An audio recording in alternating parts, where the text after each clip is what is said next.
A partir de este momento, todas las voces se unen en una sola señal. RCR presenta Conexión 750 con María Alejandra Trujillo.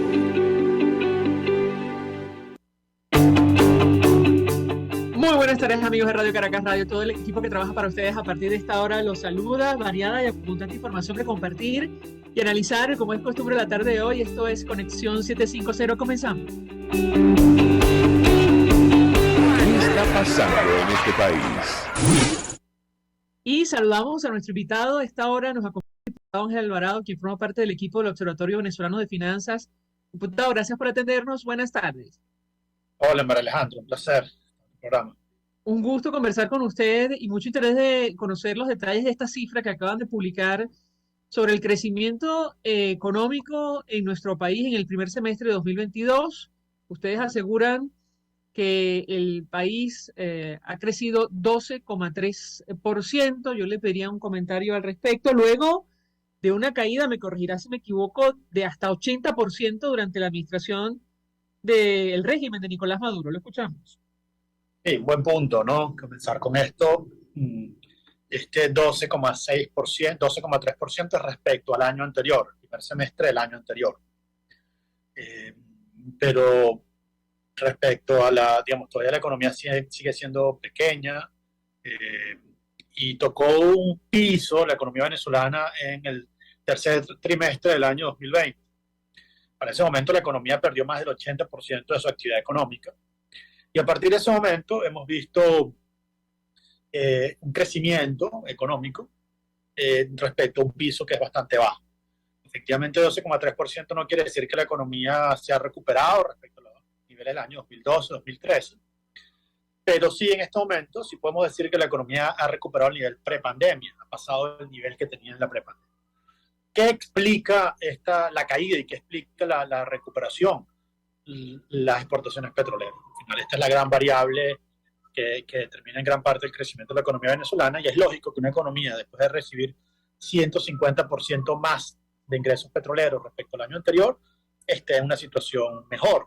Es decir, en este momento estamos en un boom petrolero, el precio del petróleo por encima de los $100 el barril, llegando a 140 durante el semestre, durante parte de este semestre. Obviamente eso tiene que reflejarse sobre estas cifras y nosotros pues reflejamos allí una cifra de actividad económica que tiene mucho que ver con el fin de la hiperinflación en febrero del año 2022, la guerra de Ucrania con el impacto que ha tenido sobre los ingresos fiscales y por otro lado el incremento de las exportaciones petroleras promedio respecto al mismo periodo del año anterior. Ahora, ¿cuáles son los sectores y en qué condiciones crecen en nuestro país según este estudio del observatorio, diputado? Los sectores son el sector petrolero. A mí me parece que esa es la gran locomotora de la economía venezolana, la ha sido en los últimos 100 años. Y una vez que este sector crece, o sea, son cifras públicas, tú ves las cifras de la OPEP, y en septiembre 2020 llegaste a un mínimo de 300.000 barriles de exportación, hoy estás en 700.000 barriles promedio. Eso termina notándose sobre la actividad económica, y este sector, bueno, permite incrementar las importaciones. Cuando incrementas exportaciones logras o puedes incrementar importaciones, y eso luego se refleja sobre otros sectores de la economía como el sector servicios y el sector comercio. Para dimensionar este crecimiento, hace algunos días conversamos con el periodista Víctor Salmerón, especializado en el área económica, y él nos decía, bueno, hay que leer los números al detalle. Estamos hablando de una persona que pesaba 100 kilos, perdió 80, y ahora sobre los 20 ha recuperado algo así como 12, en este caso, el número que ustedes manejan. ¿Esto es así, diputado, o entendimos mal? Sí, eso es matemática, es así. Tienes una base muy pequeña y sobre esa base muy pequeña estás creciendo. Pero bueno, yo creo que está claro, o sea, está claro que la economía venezolana no es la misma del año 2013, 2014. Y esto es un crecimiento respecto a una base muy pequeña. Es decir, aquí hay un efecto base, que es que la base sobre la cual estás calculando este crecimiento es bastante pequeño. Ahora, creo que el mensaje más allá de eso, que es algo estadístico, es la potencialidad que tiene la economía venezolana. Digamos que así como cae o cayó, cuando caen las exportaciones petroleras, también puede levantarse si se aumentan estas exportaciones petroleras. Si la economía llega a 1 millón de barriles, puede seguir creciendo, y así 2 millones y 3 millones. Ahora, lo que yo estoy viendo para el segundo semestre es que llegaste como un techo. Veo difícil que se pueda superar este nivel de 300 mil barriles de petróleo si tú no tienes la entrada, bueno, no tienes una licencia general para Chevron, o no tienes la entrada de empresas americanas, o las empresas europeas se hacen mayor inversión. Es decir, aquí estás llegando a un techo y no parece que este sector, esto vaya a ser mucho más dinámico si no hay arreglos institucionales que permitan la entrada, o mejor dicho, el ejercicio de mayores inversiones de empresas petroleras americanas o europeas. Pero es que además hay un elemento que tiene que ver con la posible recesión mundial. ¿Esto tendría un impacto directo sobre los precios del petróleo o nos equivocamos, diputado? Bueno, una buena pregunta, ¿no? La economía venezolana es contracíclica. Es decir, puedes tener el mundo en recesión y los países petroleros les va bien. Entonces, no necesariamente, y tiene que haber una relación negativa de una variable con respecto a la otra. Efectivamente, los precios del petróleo no están en 120, en 140, a pesar de la crisis en Ucrania, porque hay una expectativa de que el mundo pueda entrar en recesión, sobre todo Europa, pueda entrar en recesión y que entre en una crisis mucho más profunda. Pero bueno, todo esto está lleno de incertidumbre, es decir, algo que todavía no está muy reciente. La economía de Estados Unidos podría entrar en recesión. Tuvo un primer trimestre en recesión, necesita otro trimestre para que se declare la recesión, pero está fuerte, por ejemplo, el mercado de trabajo. Entonces, no está claro que estemos en una recesión mundial. En cualquier caso, es una dependencia importante de los precios del petróleo, y esto, por supuesto, genera una gran fragilidad, vulnerabilidad de esta recuperación, digámoslo así. Es una recuperación como ocurrió muchos años en Venezuela, que cuando depende demasiado de los precios del petróleo, no es que estos precios se desploma toda la economía. Entonces, creo que vale la pena hacer el hincapié de que esto es un crecimiento, pero los fundamentos de este crecimiento son bastante frágiles. Hay un dato que ustedes mencionan y yo creo que vale la pena discutirlo, diputado, para la audiencia, y es que la economía venezolana mantuvo 27 trimestres consecutivos de caída, que comenzó en el cuarto trimestre de 2014 y finalizó en el tercer trimestre de 2021. Usted me corregirá si me equivoco. Es decir, esta caída, este desplome de nuestra economía comenzó mucho antes de las sanciones, ¿correcto? Correcto, absolutamente. Sí, la economía venezolana, para que tengamos una idea, los países que han caído a esta dimensión son países que han estado en guerra, como el Irán durante la guerra Irán-Irak del año 80, Liberia, la guerra civil que duró 25 años porque comenzó en el año 80, 2 guerras civiles, en el caso de Liberia, la guerra del Golfo, primera y segunda guerra del Golfo, digamos, unas guerras tremendas han generado colapsos similares. Y los otros colapsos similares, quitando las guerras, son los colapsos del modelo socialista soviético en los años 90, 80, 90, Asia Central, en Tayikistán, en Kazajistán, mismo Rusia, ¿no? Entonces, el caso venezolano es un colapso estatal y económico que se parece mucho al colapso del modelo soviético. Entonces, ese colapso no fue ni de lejos generado por las sanciones, fue generado por el colapso del modelo. Y las sanciones en este momento, como estamos viendo, no te impiden crecer. Tú puedes crecer con sanciones. Y la economía venezolana está creciendo con sanciones. Ahora, lo que parece complicado es que la economía venezolana vuelva a los niveles que tenía anteriormente con las sanciones que actualmente pesan sobre el Estado venezolano. Ahora, con relación a las medidas y el símil que usted utiliza, ciertamente la recuperación o el rebote, depende de cómo usted lo vea, responde, entre otras cosas, a la apertura pequeña, incipiente de nuestra economía, incluyendo la dolarización transaccional. Y yo le pedí un comentario porque ha sido un ataque permanente contra el sector privado y la sociedad toda, lo que nos ha traído en buena medida hasta aquí. ¿Qué opina usted, diputado? Lo escuchamos. Absolutamente, es decir, digamos, el modelo soviético, pero igual que el modelo venezolano, digamos que por lo menos hasta el año 2019 era un modelo en el cual se criminalizaba la actividad privada, los emprendimientos, las iniciativas del sector privado, del sector empresarial. Y bueno, tú recordarás, aquí metían preso al gerente de una agencia de farmacias, de las compañías petroleras, metían preso a digamos, cualquiera por especulación, los precios, control de precios absoluto, por tener dólares en efectivo te pueden llevar a la cárcel. Entonces, todo eso generó un colapso de la economía venezolana. Y como ha ocurrido en otras economías que colapsan, bueno, hay un aprendizaje demasiado caro. Es decir, después que colapsa la economía y que está clarísimo que aquello no funciona, pues se dan cuenta que la economía de mercado es la solución y adoptan sistemas de precios, de economía de mercado. Y lamentablemente esa economía de mercado, o mejor dicho, no solo hace falta la economía de mercado, hace falta una institucionalidad que no se tiene para que ello pueda funcionar completamente bien. Entonces, en este momento tienes una aproximación de la economía mucho más pragmática. Se permite el uso del dólar, están tratando de atraer inversiones al sector petrolero. Tienes que la dolarización transaccional, como tú decías, pero eso requiere unos cambios institucionales que no se están dando y que son importantes que existan. Por ejemplo, independencia del sistema de justicia, Estado de Derecho, que Venezuela mantenga relaciones con el mundo. Bueno, mientras todo eso no se logre, estas reformas que se han dado son insuficientes. Usted está viendo Conexión 750 con María Alejandra Trujillo.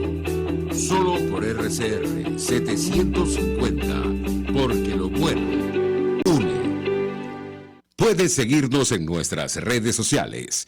En Twitter, @RCR750, la radio que se ve. Mensaje del ingeniero José Peraza, tesorero del FONPRES CID. Estimado colega ingeniero arquitecto y profesional afín, el Colegio Ingeniero de Venezuela y el Fondo de Previsión Social, preocupado por la salud de tu familia, ha diseñado un sistema de salud integral que coloca a tu disposición y que contiene asistencia primaria de salud, ambulancia, hospitalización, cirugía, oftalmología, dermatología, fisioterapia, psicología, odontología, farmacia y funerario. Para mayor información, visítanos a nuestros portales 6b.net.be, fonpres6b.net.be, Colegio de Ingenieros de Venezuela, construyendo el futuro.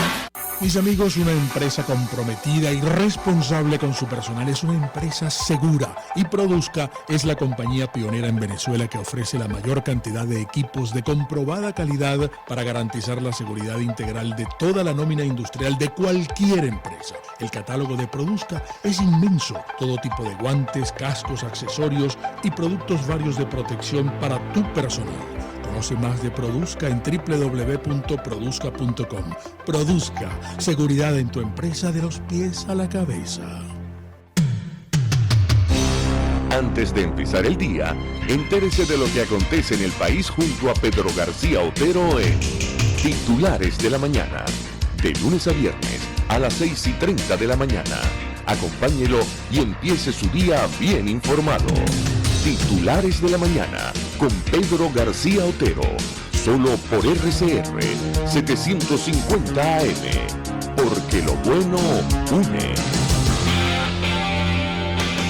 RCR 750 AM. Porque lo bueno une.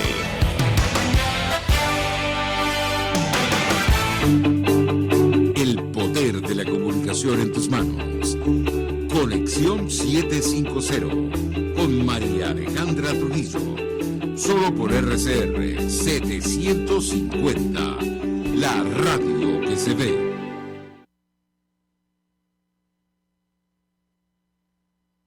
Continuamos en Conexión 750. Nos acompaña el diputado Ángel Alvarado, economista, que forma parte del Observatorio Venezolano de Finanzas. Y hay algunos temas que tienen que ver con el crecimiento económico que ustedes han documentado en el observatorio durante el primer semestre de este año. Decía nuestro invitado, hemos tocado techo y ciertamente otros analistas destacan lo que está ocurriendo con los salarios, que están en buena medida dolarizados, también utilizando datos del observatorio. Ustedes han registrado que los sueldos en Venezuela o algunos sectores han perdido el poder adquisitivo entre 5 o 6% durante 2022. Y yo le pediría un comentario, diputado, lo escuchamos. Mira, sí, parecía que los precios tocaron también un techo en 105, 106. La recuperación que viste en el año 2021, o sea, definitivamente el año 2021 fue un año expansión, de crecimiento. Los salarios se duplicaron en ese periodo. No estamos viendo lo mismo en el año 2022. En el año 2022 estamos viendo como una economía que está entrando en una meseta, ¿no? Y aunque los precios del petróleo son muy altos, no se reflejan sobre los salarios. Entonces, a mí me parece que los salarios se comportan con las exportaciones petroleras. Las exportaciones petroleras se estancan, digamos, aunque tenemos un nivel superior al año anterior, se han estancado alrededor de 700.000 barriles, y si no hay un crecimiento, no llegamos a 1 millón de barriles, por ejemplo, no nos acercamos a 1 millón de barriles, los salarios se van a quedar estancados allí, y eso es señal de que este crecimiento se está dando, pero una economía que cada vez está creciendo menos. Empezó a crecer en el año 2021, va a crecer en el año 2022, pero ese crecimiento cada vez es menor, entonces los salarios no mejoran a la velocidad con la cual mejoraron en el año 2021, y esto es preocupante, ¿no? Recordemos que el salario mínimo en Venezuela promedio es de $200. El salario mínimo del sector privado está en 105. Y estamos lejos entonces de llegar a ese salario de $200 que se tenía en el pasado. Bueno, quiero subrayar, en el pasado, hoy día el salario mínimo es promedio $22 mensuales. Sí, no, estoy hablando del salario, nuevamente, el salario, el Observatorio Nacional de Finanzas calcula el salario en el sector privado. Correcto. Y es $105 de salario, el salario que gana la franja menor del sector privado. Entonces, obviamente el sector público todavía está lejos de ese salario, pero el salario mínimo, que no es un salario mandatorio, un salario mínimo promedio, que anteriormente el mínimo era el promedio, en este momento el promedio del sector privado es muy superior al sector público. Pero ese salario está estancado.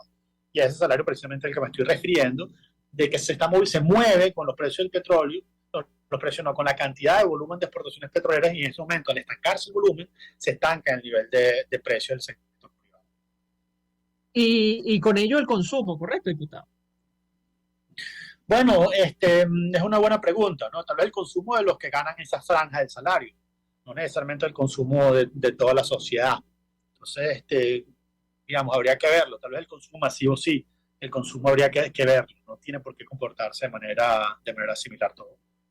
Ahora, hay otros elementos. Está el salario, que es un indicador de que aparentemente la economía venezolana entró, como usted dice, en una meseta, pero también, bueno, cuando se observan, por ejemplo, sectores como la construcción, industria manufacturera, agro, servicios financieros, esto da cuenta de que, bueno, no están generando empleos, al menos así lo destacaba el profesor Omar Zambrano en sus redes sociales. ¿Qué opina usted? Lo escuchamos.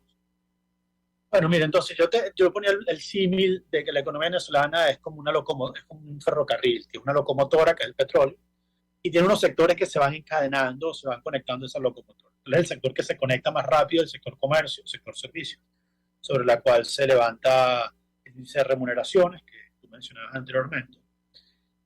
Y los otros sectores se van como encadenando de una manera más lenta. Yo creo que el último que se encadenaría sería el sector manufactura, un sector que ha perdido, digamos, presencia en el PIB de Venezuela en las últimas décadas.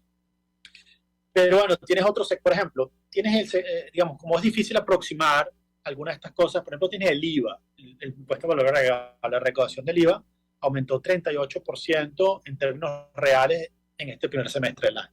Bueno, eso te da cuenta de que el consumo no está tan estancado, o sea, se está consumiendo, se ha incrementado la recaudación fiscal, y eso seguramente es producto de una base mayor imponible, es decir, de mayor actividad económica en el sector comercio. Por ejemplo, la cartera de crédito se expandió 21%. Entonces, digamos, aquí hay que ver esto con detalle. Digamos, no necesariamente es que solo está creciendo petróleo, solo está creciendo servicios. Yo creo que todos se van encadenando, pero algunos sectores participan menos de esa renta petrolera que otros.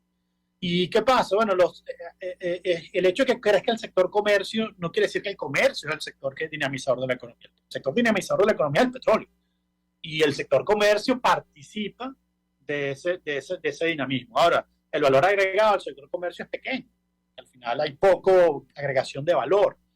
Y es mucho menor a la agregación de valor que se genera en sectores como manufactura. Entonces, bueno, aquí lo que está ocurriendo, y por eso vuelvo a insistir, es que estás teniendo mayores niveles de exportaciones petroleras y los sectores se te encadenan alrededor de esa locomotora que es el petróleo, como ha sido siempre en Venezuela, al menos en los últimos 100 años.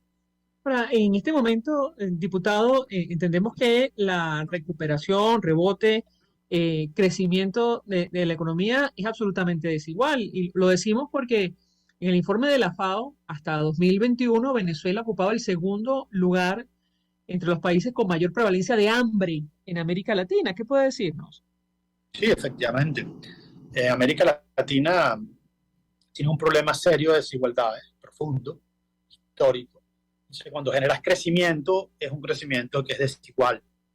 Y en el caso de Venezuela, es un crecimiento que se da en el sector petrolero, que está controlado por el Estado. Y luego el Estado, de cierta manera, distribuye. Esa distribución de la renta históricamente también ha sido desigual. Tú has tenido Venezuela 100 años de exportación petrolera y las desigualdades se han mantenido a lo largo de esos 100 años, ¿no? Entonces, superar esas desigualdades no es algo sencillo. Y estoy de acuerdo, ese crecimiento tiende a ser desigual por cuanto la captura de la renta de los distintos sectores de la sociedad es distinta y algunos sectores tienen mayores capacidades para captar esa renta que otros. Un ejemplo es precisamente lo que tú mencionas anteriormente, el salario del que menos gana en la sociedad. En este caso no estamos hablando del sector privado, ¿no? Del obrero del sector privado. Bueno, ese obrero no está participando de la renta petrolera, pero la renta petrolera está allí. Y hay gente que sí está participando. Entonces, eso es precisamente un ejemplo claro de cómo el trabajo participa mucho menos de la renta petrolera que el capital. Y eso muestra que hay un crecimiento que es desigual. No quiero desaprovechar la oportunidad para preguntarle acerca de elementos como la inflación o la devaluación de nuestra moneda. Nos decían algunos analistas hace algunos días que esto ha tenido un alto costo para el régimen de Nicolás Maduro, tratar de mantener o controlar la devaluación de nuestro país, pero esto va a ser inevitable con el impacto que esto va a tener en los precios. Yo le pedí un comentario. Por el último dato, el observatorio habla de 14,5% de inflación para el mes de junio, ¿correcto? En el mes de abril, mayo y junio se te aceleró la inflación, dos dígitos mensuales. Cuando parecía que estaba más o menos controlada, el control parece está controlada por alfileres, ¿no? Aquello se mueve un poco y se cae. Y es que el tipo de cambio no lograron mantenerlo fijo. ¿Por qué no se logró mantener el tipo de cambio fijo que había sido el ancla usada durante todo este tiempo? Bueno, en gran parte por el mismo gasto público. El gasto público se está aumentando, hay más bolívares en la calle y le cuesta más al Banco Central mantener fijo el tipo de cambio. Esto ha hecho entonces que la inflación se te acelere y que, bueno, la inflación las estimaciones que yo he hecho, ¿no? Que también en base a lo que hace el observatorio, indicaban que la inflación podía ser de 2 o 3 dígitos, es decir, entre 99 y 103% puede ser la inflación al cierre del año. Con estos números de los últimos 2 meses, pareciera que la inflación va a ser de 3 dígitos.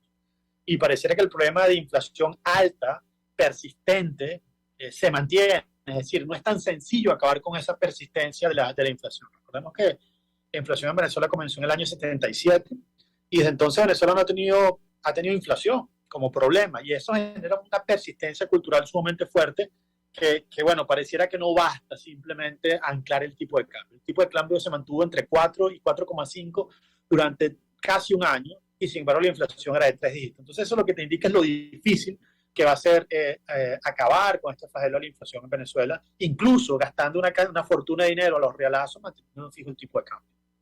La pregunta es, diputado, ¿ya se ha desvanecido la amenaza de la hiperinflación en Venezuela o continúa latente? Le escuchamos.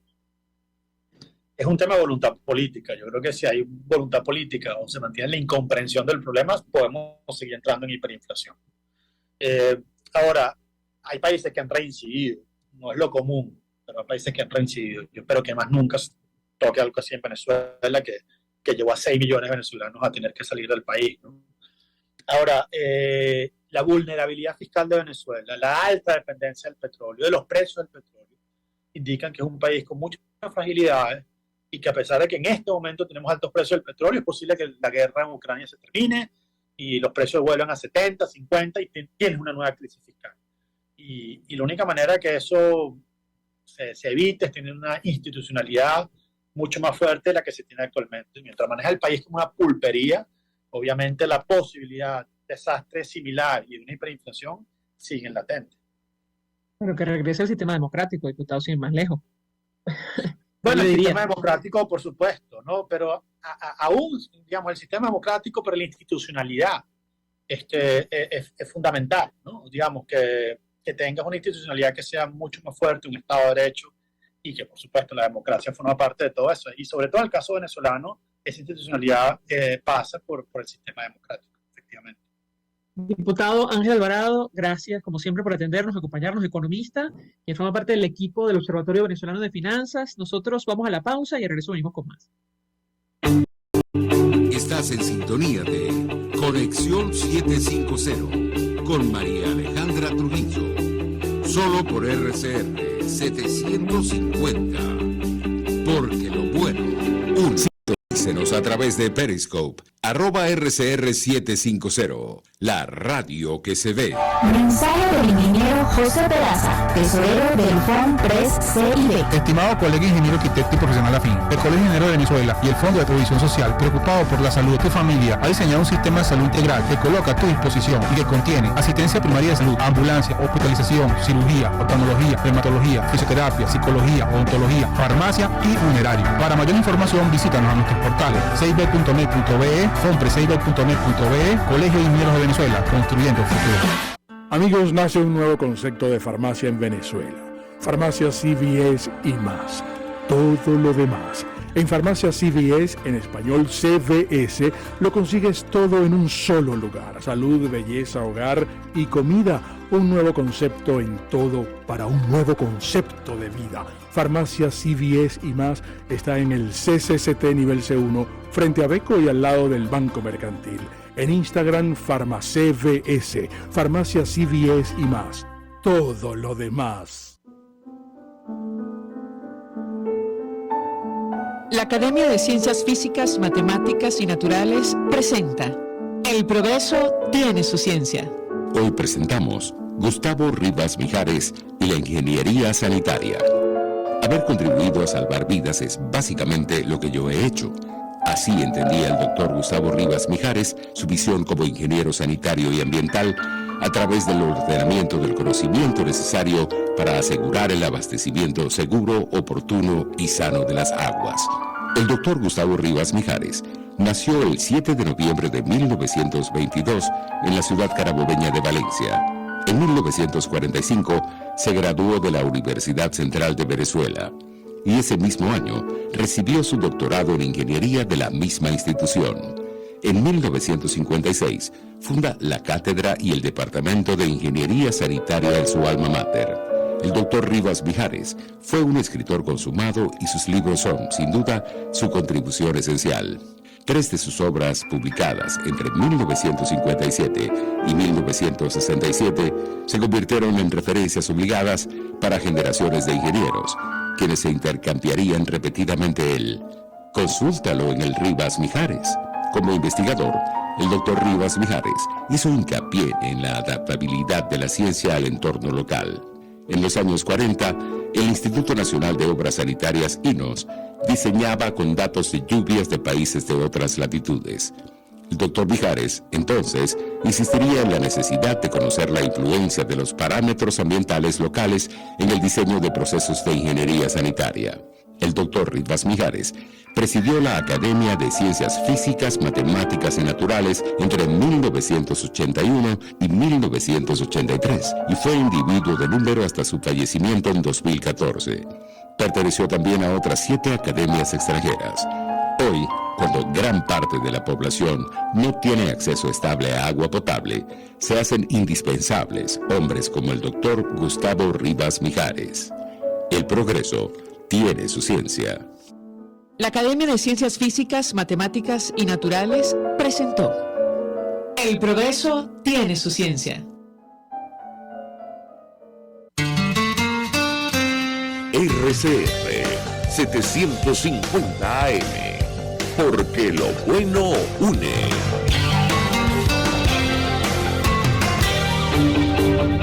María Alejandra Trujillo te acompaña en Conexión 750. Solo en RCR 750. La radio que se ve. Claro y raspado. Y saludamos en esta parte del programa al diputado José Prat, diputado de la causa R, quien formó parte de la Comisión de Contraloría de la Asamblea Nacional de 2015. Diputado, gracias por atendernos. Buenas tardes. Sí, buenas tardes. Saludos, María Alejandra, y por supuesto a los oyentes. Pues mucho interés de conversar con usted acerca de varios temas. Iniciaría a partir de este informe elaborado por la actual Comisión de Contraloría del Parlamento de 2015, que declara responsabilidad política del gerente general y la presidenta ad hoc de Pequibén, la empresa Monómeros Colombo Venezolanos. Yo le pediría un comentario, diputado, lo escuchamos. Bueno, mira, por supuesto ahora eso se aprobó en el seno de la Comisión de Contraloría. Yo ahorita no formo parte de ella, pero en algún momento, pues, en el año 2020 sí formé parte de la Comisión de Contraloría, fui presidente incluso.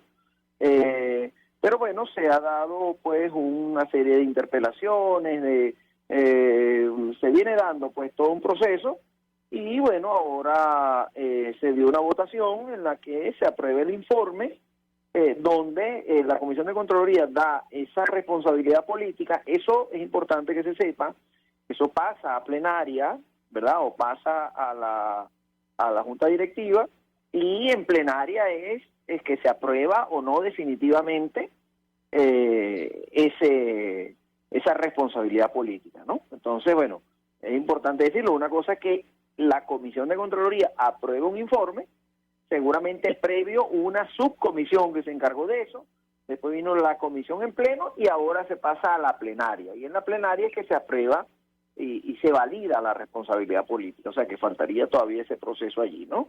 Importante puntualizar allí. Y bueno, aunque se dice que es la presidenta de Pequibén, pero recuerden que Pequibén, o sea, Monómeros, depende de Pequibén. Por eso es que tiene que ver también el tema de la presidenta de Pequibén, que va incluido allí en el tema de la responsabilidad política de la funcionaria. Ahora, ¿cuál es el alcance de la responsabilidad política para que la audiencia lo entienda, diputado? Bueno, mira, como acuérdense que la Comisión de Contraloría no es un órgano penal, ¿ok? Entonces, o sea, por decir, ¿quién tendría? Vamos a hablar de un país institucionalizado, con sus instituciones funcionando, ¿no? Entonces, ¿qué es lo que hace una Comisión de Contraloría? Y un Parlamento aprueba una responsabilidad política, recomienda la destitución de los funcionarios y bueno, después se verá, según la razón por la cual se apruebe la responsabilidad política, si el caso, el Parlamento lo pasa a Fiscalía, ¿verdad? Por dejar que hay algo ahí que tenga responsabilidad penal, o a Contraloría, no a Contraloría a Comisión, sino a Contraloría General de la República, ¿no? Porque considera que es una responsabilidad administrativa, ¿no? Según sean las razones por las cuales, pues, ¿no? Entonces, o bueno, incluso pueden ser ambas, ¿no? Entonces, eso es lo que tendría que venir.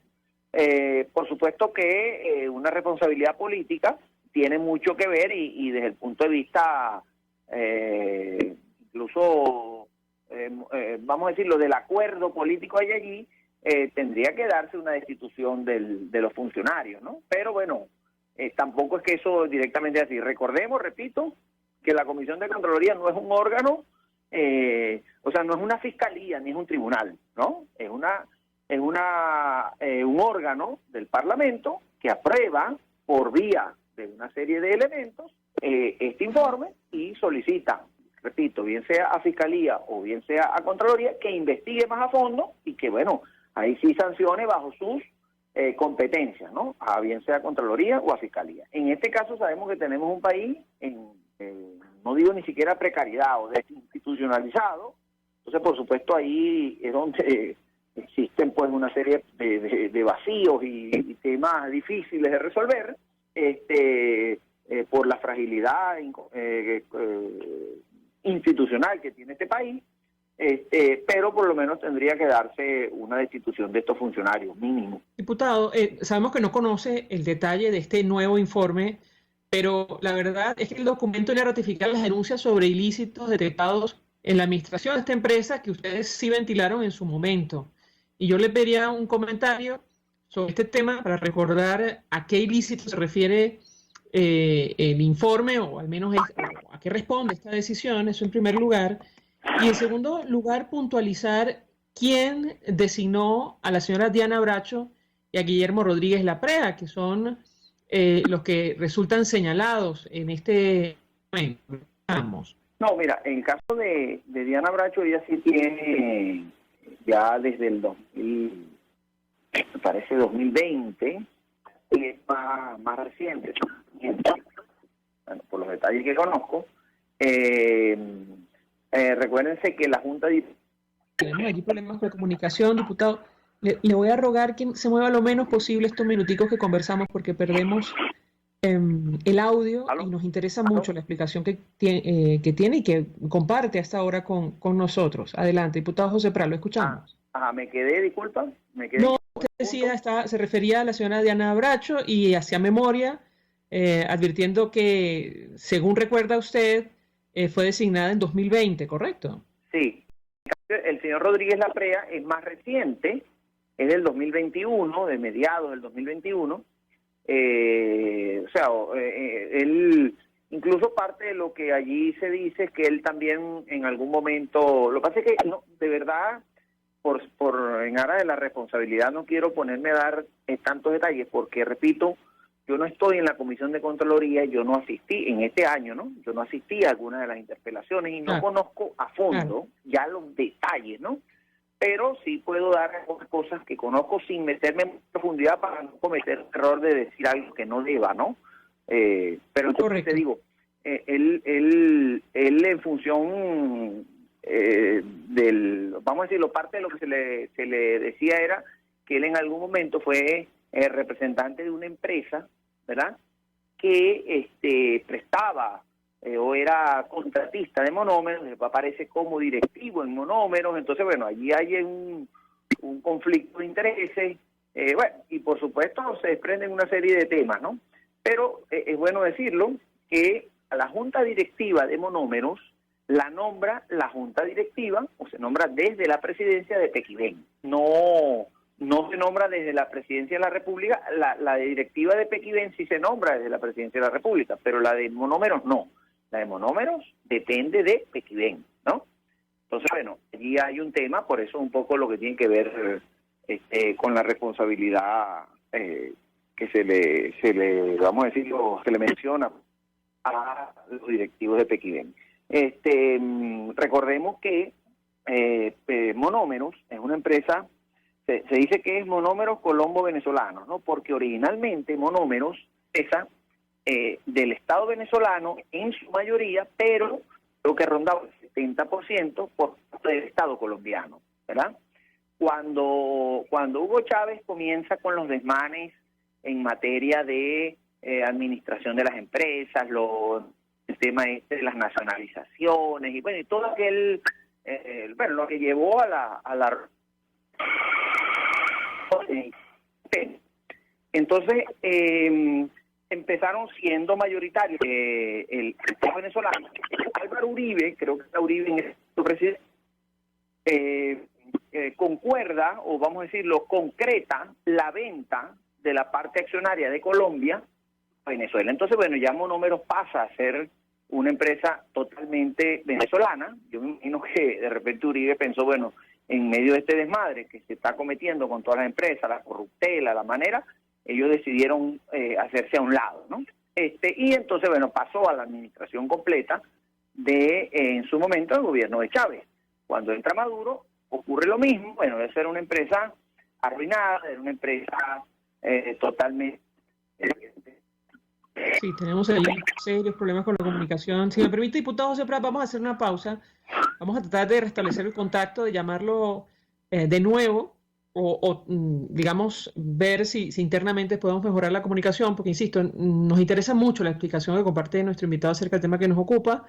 Hablamos del panorama político, pero hacemos referencia en esta parte del programa al el último informe de la Comisión de Contraloría de la Asamblea Nacional de 2015, el Parlamento Legítimo, que estableció irregularidades en la administración de Monómeros, pero además estableció responsabilidad política contra la presidenta de la Junta Ad Hoc de Pequibén y el actual gerente general de Monómeros. Tenemos que hacer una pausa y al regreso venimos con más.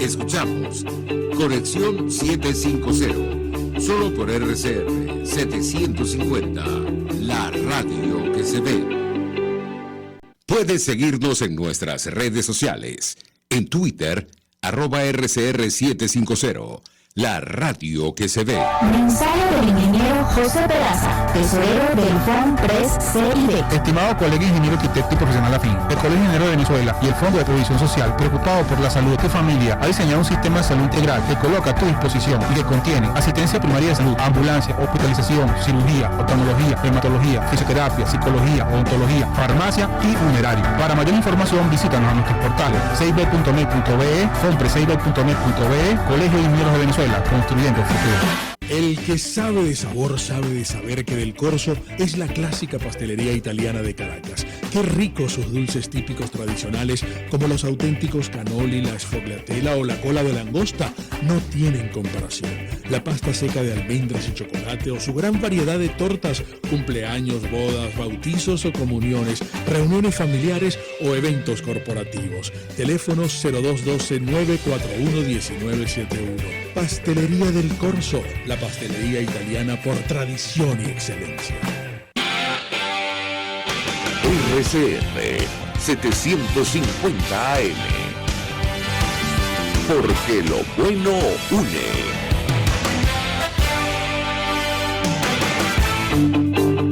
El poder de la comunicación en tus manos. Conexión 750 con María Alejandra Trujillo. Solo por RCR 750, la radio que se ve. Continuamos, amigos, en Conexión 750, hablando acerca del panorama político de nuestro país. Nos acompaña el diputado José Prat, diputado de la causa R, quien formó parte de la Comisión de Contraloría de la Asamblea Nacional de 2015, el Parlamento legítimo, y él nos explicaba en el corte anterior, antes de perder comunicación, un poco las razones por las cuales se señalaba a estos dos funcionarios inicialmente como responsables políticos de las irregularidades que fueron detectadas y documentadas por la comisión. Yo le pediría un comentario, diputado, para cerrar por qué se señala a estas personas. Y por otra parte, decía el diputado José Luis Pirela que la Junta de Monómeros tiene los días contados y van a terminar sancionados por la justicia. ¿Qué opina usted? Lo escuchamos. Bueno, fíjate, allí ya porque José Luis Pirela adelanta en la Fiscalía colombiana, ¿verdad? O introdujo una demanda de carácter penal, ¿no? Entonces, bueno, habría que ver los detalles de eso, ¿no? Ahí sí sería bueno ya contactarlo a él directamente, ¿no? Pero les adelanto, él ha adelantado esos detalles o esas diligencias, ¿no? Ya esto tiene algún tiempo, pero siempre es bueno separar una cosa de la otra, pues como decía al principio, ¿no? Lo penal tiene que ver con fiscalía y en este caso la investigación de la Asamblea Nacional, bueno, apunta, incluso, vamos a decirlo, la investigación de la Asamblea Nacional puede servir, ¿verdad?, en un juicio en Colombia, ¿no? Entonces, mira, el Parlamento venezolano aprobó esta responsabilidad política por esto y tiene este informe así asado, y eso puede servir como prueba o como uno de los elementos a la hora de una denuncia de carácter penal. Repito, bueno, Colombia es un país que todavía, pues, con sus defectos y virtudes, con sus luces y sus sombras, pero conserva institucionalidad democrática y conserva instituciones que funcionan, ¿no? Medianamente. No es el caso de Venezuela y, por supuesto, una cosa como esa aquí no goza de confianza, no tiene sentido, ¿no? Pero es la diferencia entre una cosa y otra, esa denuncia penal. Por eso Pirela habla un poco, pues, de sanciones y de cumplir o de que rindan cuenta ante la justicia, porque él introdujo y está adelantando temas de carácter penal allá en la Fiscalía de Colombia. Diputado, sobre el destino de Monómeros, conversábamos hace algunos días con el procurador especial designado por la presidencia interina, el doctor Enrique Sánchez Falcón, y él reiteraba que, bueno, que hay que asumir que Monómeros se perdió, sobre todo una vez se instale la nueva administración en Colombia? ¿Qué puede decirnos? Lo escuchamos. Bueno, el tema ahí sí es más político que legal, ¿ok? O sea, recordar empresa que aunque está en Colombia, es de capital accionario venezolano, ¿verdad? Y ante el desconocimiento a Nicolás Maduro por parte del gobierno colombiano, entonces, por supuesto, ellos decían, bueno, yo reconozco a Guaidó y le entregaba la administración a Guaidó. Si ahora, como sospechamos que puede ocurrir, terminará el recién electo Gustavo Petro diciendo, no, yo reconozco es a Maduro, seguramente pues terminará por entregarle a Maduro, ¿no? Pero eso sí ya es un tema más de carácter, un tema político, más que de otro tipo. O sea, si me preguntan, ¿por qué se pierde Monómero? Bueno, porque ganó Petro, simple y llanamente, ¿no? ¿Por qué estaba arruinado Monómero? Ah, bueno, porque entre Hugo Chávez y Nicolás Maduro lo arruinaron. Ah, que habían, o hay un informe ahora aprobado por malos manejos, por corrupción, sí. Bueno, entonces, y que se señalen a los responsables, bien bueno que eso ocurra, bien bueno que eso se esté dando, bien bueno que se sepa pues que eso está ocurriendo, pero en definitiva pues si se pierde Monómero es un tema, repito, algo que las manos incluso de Venezuela, pues. O sea, es algo que se decidió en Colombia, incluso lo decidió la gente, y bueno, que ahora Gustavo Petro considere que o termine por parte de su política internacional reconociéndolo a Maduro es otra cosa, ¿no?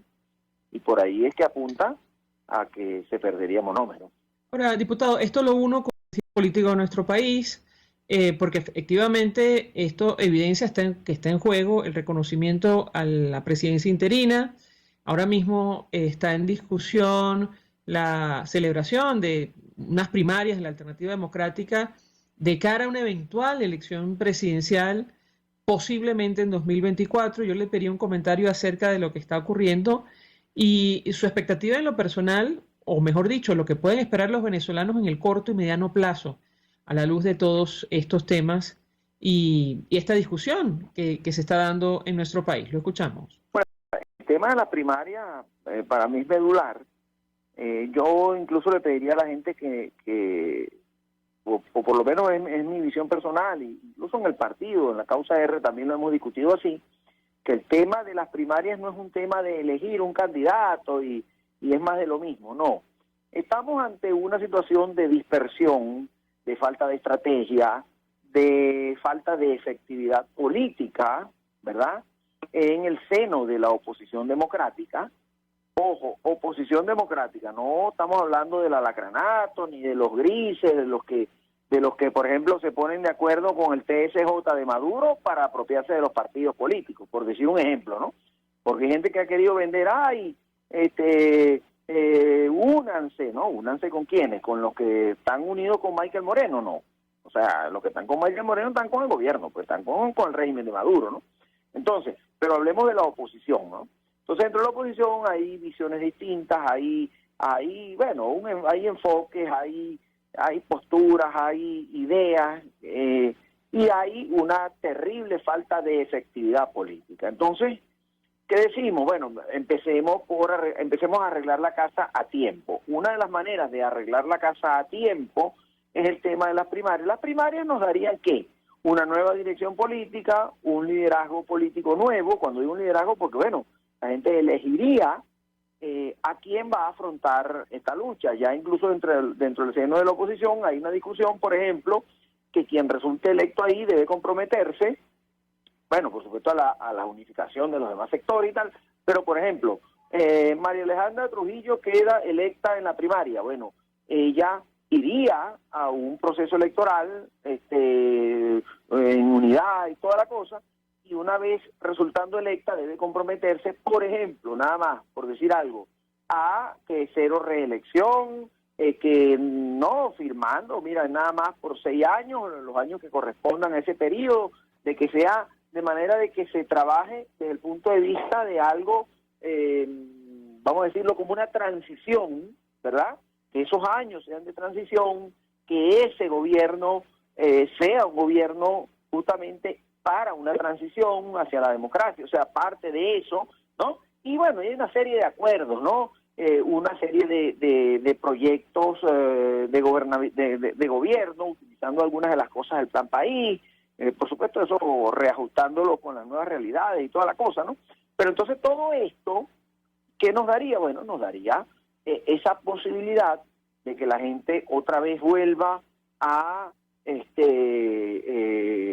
tener la última palabra, que haya una nueva dirección política nucleada en torno a ese liderazgo, que esto nos permita con tiempo, que es importante, que no es que nos va a agarrar octubre del año 24 y con unas elecciones 2 meses después, dando carreras a última hora y pirateando, sino que algo con tiempo, que se haga bien y que permita ir poco a poco retomando pues la estrategia y por supuesto con la ayuda a nivel internacional, con vamos a decirlo, involucrar a la diáspora en estas primarias es importante. Gente, no, pero que después no van a poder votar.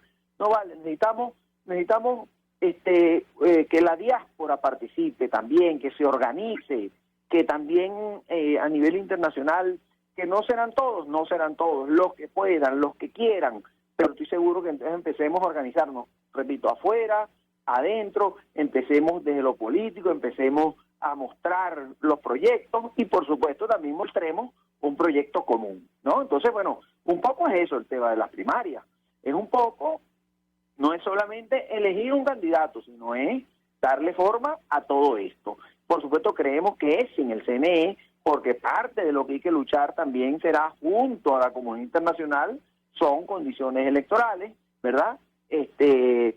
No, que por ejemplo que los inhabilitados, bueno, esos son inhabilitados del régimen, no, nosotros no inhabilitamos gente, el que ha inhabilitado es el régimen. Entonces, bueno, con todas estas cosas hay que tener cuidado. Y repito, bueno, quienes se han prestado para junto al TSJ de Maduro apropiarse de partido, prestarse para la persecución, entregar presos políticos al régimen, quienes se han prestado por estas cosas, bueno, que asuman su rol y asuman su lado en esta lucha por el rescate de la democracia, y su lado ya sabemos, es el régimen, con ellos es que se han aliado para estas tropelías.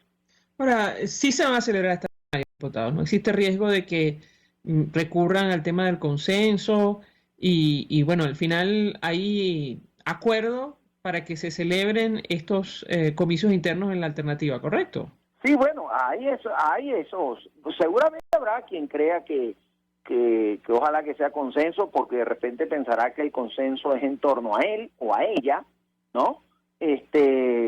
Pero, repito, ahí hay un gran problema con el tema del consenso, que es que no estás involucrando a la gente. Nosotros necesitamos que la gente se reentusiasme, participe, opine, sea parte de esto, porque a la final esto no va a ser tema de una persona, de un mesías, ¿no?, que haya salido electo y que él solo va a poder contra este andamiaje de poder, que además sabemos que no en condiciones, no van a ser condiciones democráticas, y que sabemos todo lo que sabemos, ¿no? Entonces, por supuesto necesitamos a dirigencia y pueblo unido junto a la comunidad internacional en función de una estrategia y un objetivo, y con tiempo. Entonces, todo eso, bueno, por supuesto pasa por una primaria. O sea, ya no es un tema, porque si fuera a elegir un candidato, bueno, por supuesto fuera evaluable la posibilidad de un consenso.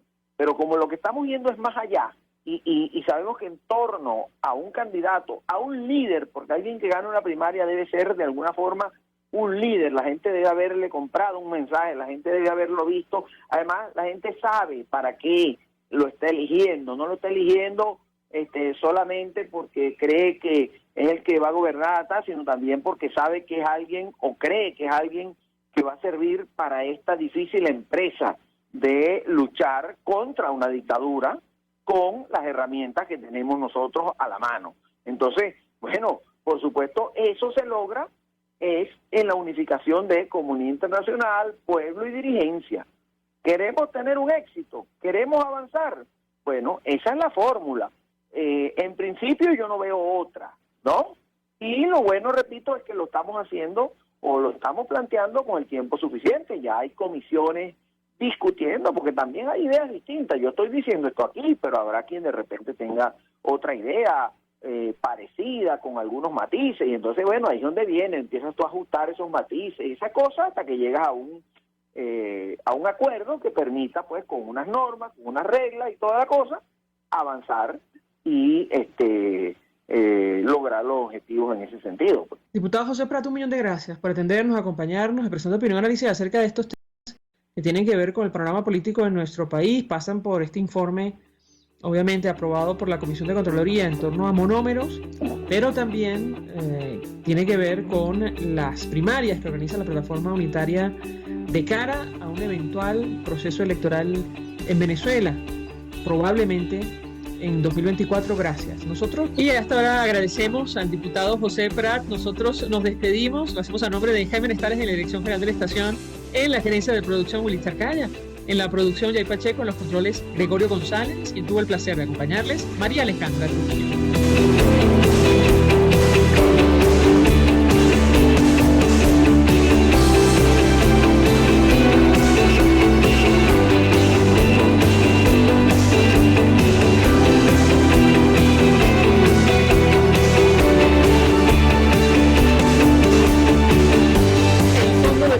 Social del Colegio de Ingenieros de Venezuela presentó.